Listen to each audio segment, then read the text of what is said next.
Saludos catequistas, padres y tutores de los niños del segundo nivel de catequesis. Les saluda la catequista Ibelice Amparo de la parroquia Nuestra Señora del Amparo de la Vicaría Norte.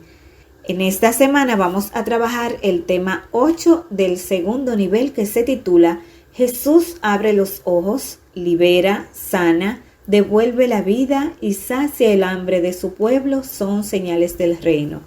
Los objetivos de este tema son descubrir que la falta de fe nos hace ciegos y nos impide seguir a Jesús, que Jesús abre los ojos y el corazón de quien lo busca con fe y confianza, lo libera y lo transforma en discípulo suyo.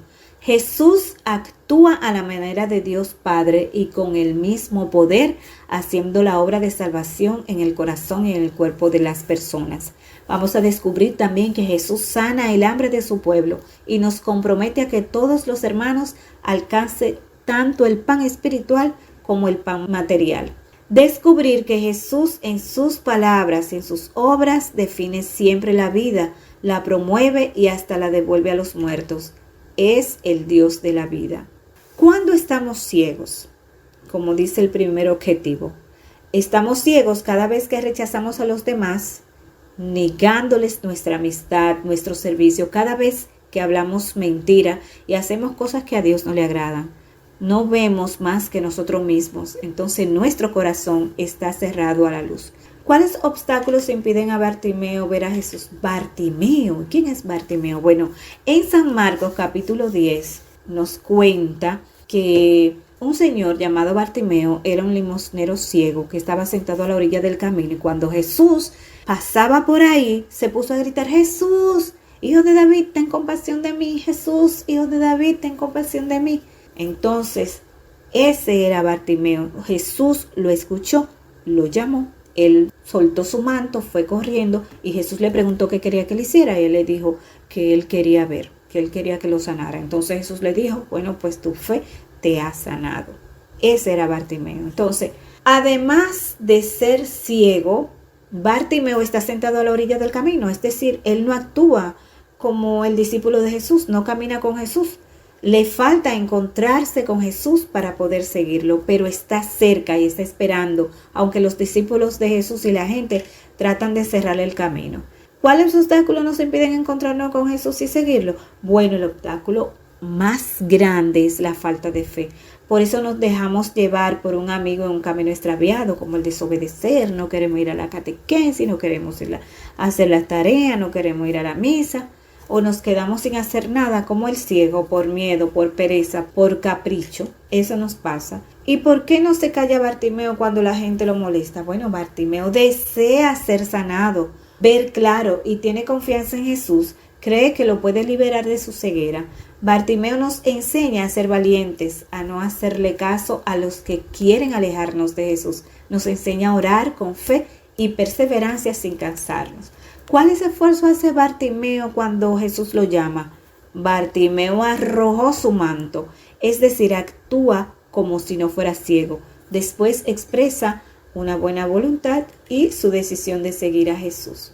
¿Cuáles esfuerzos nos pide Jesús para encontrarnos con Él hoy día? Orar y caminar, es decir, actuar, comprometernos a vivir en comunidad. Una de las formas es la catequesis, ¿verdad? Eso es un esfuerzo que estamos haciendo. ¿Por qué pregunta Jesús a Bartimeo lo que desea? Jesús quiere que le expresemos lo que necesitamos, lo que queremos, porque respeta siempre los deseos profundos de nuestro corazón.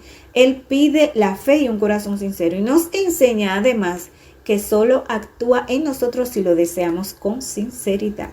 Dice el texto que se puso a caminar con Jesús, es decir, pasó a ser discípulo, y el discípulo considera a Jesús como su maestro y tiene los ojos fijos en él. Está atento a su palabra, a su manera de comportarse con la gente y finalmente trata de vivir como él.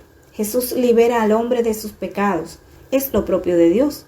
Por eso la gente se queda muy sorprendida y no entiende que un hombre como Jesús de Nazaret actúe así. Para ellos solo Dios perdona y quita el pecado. Pero Jesús es el Hijo de Dios y comparte el mismo poder. Ha venido a salvar, quiere que cada persona sea totalmente sana en su corazón como en su cuerpo. Para manifestar que la salvación ha llegado al corazón, Jesús sana también al paralítico de su enfermedad. Todo es posible para Jesús. Es el Dios de la vida y del amor. Liberar del pecado es señal del reino de Dios. ¿Y cómo puede el paralítico encontrarse con Jesús? Bueno, nadie por sus propias fuerzas llega a Jesús. Todos necesitamos la fe, que es un don de Dios y que se vive y crece en comunidad. Así como el paralítico, que fue llevado en una camilla por 4 hermanos, necesitamos de los hermanos de la comunidad. Cuando compartimos la misma fe, se desarrolla el amor y la confianza entre nosotros. Los más fuertes llevan a los más débiles y así todos logramos caminar juntos y seguir a Jesús.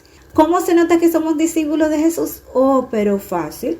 Cuando le seguimos de verdad, cuando escuchamos su palabra, cuando tratamos de actuar como Él, cuando perdonamos, vivimos todo en comunidad, nos preocupamos de los hermanos, entonces se nota que somos discípulos activos de Jesús. Y hoy como ayer, Jesús sigue liberándonos por medio de su palabra, del sacramento, del perdón y del perdón entre nosotros. Jesús les da un alimento espiritual, la buena noticia. Dios es un Padre de amor y quiere que todos seamos sus hijos, que nos amemos y formemos una sola familia. Jesús es el buen pastor que guía a sus ovejas por el camino de la vida. Tener hambre es tener deseos. ¿Qué desean ustedes? Tener amigos, ser felices, estudiar, tener una buena profesión, tener mucho dinero, muchas cosas. Conocer a Jesús, ser amigos de Jesús, vivir como hermanos, tener una familia unida, paz en el país. Esos son los buenos deseos que debemos tener. Los discípulos se preocupan por los que tienen hambre. Jesús le dice, denles ustedes de comer. ¿Conocen ustedes a algunas personas que se preocupan por los demás? ¿Qué hacen ellas? Bueno, están atentas a sus vecinos, se enteran de sus necesidades, se organizan con otras para buscar ayuda y resolver los problemas por medio del compartir. Estas personas viven lo que dice Jesús. Denle ustedes de comer. Jesús sigue invitándonos hoy a ti y a mí a compartir lo que tenemos y lo que somos y además lo multiplica. ¿Qué responsabilidad confía Jesús a los que lo siguen? Bueno, Jesús quiere una comunidad de personas que se conocen, que están organizadas, que trabajan unidas, que comparten sus preocupaciones, una misma fe y un mismo amor. Y para cumplir esta responsabilidad, Jesús nos da la Eucaristía, donde nos alimentamos y recibimos la fuerza del amor en comunidad. Así será el reino de Dios, un gran banquete de hermanos felices. Dios ha visitado a su pueblo. ¿Por qué dice eso?